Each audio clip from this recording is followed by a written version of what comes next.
Thought we'd take a quick look at the storm that people are calling Isocalypse or Snowmageddon or something like that. Anyway, ice storm we had last night. It is February 1st, 2011, and here's Kansas, Illinois, and the little bit of ice storm we had. These are my steps. I'm getting ready to walk down. I am wearing yak tracks today because that's the one smart thing I'm doing.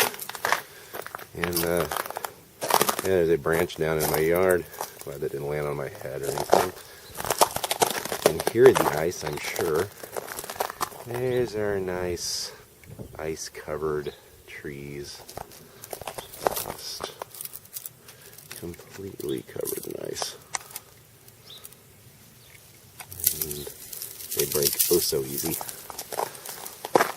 Man, more trees. This is a very pretty tree.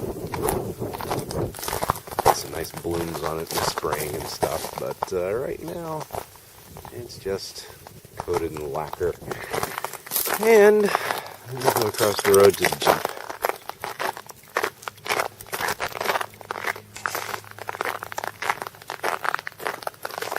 Here's my license plate.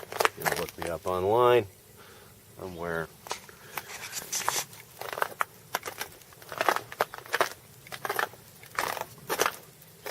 Yeah, how about that? And let's see if I can even get the door open. This will be the interesting part. Alright, it's unlocked.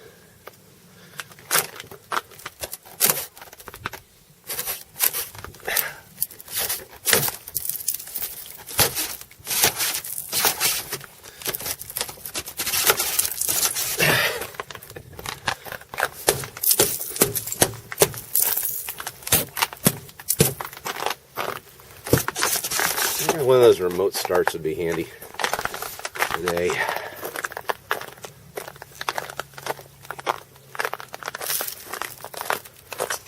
We'll try this one. This one looks a little better.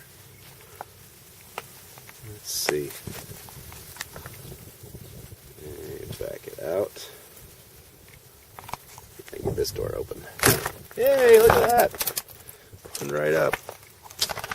So, here's the ice storm so far. I have to start up the Jeep and get ready to go to a funeral. Not my own. Here's hoping. Oh, be safe out there. Oh, and signal says, "Help me! I have been cryogenically frozen."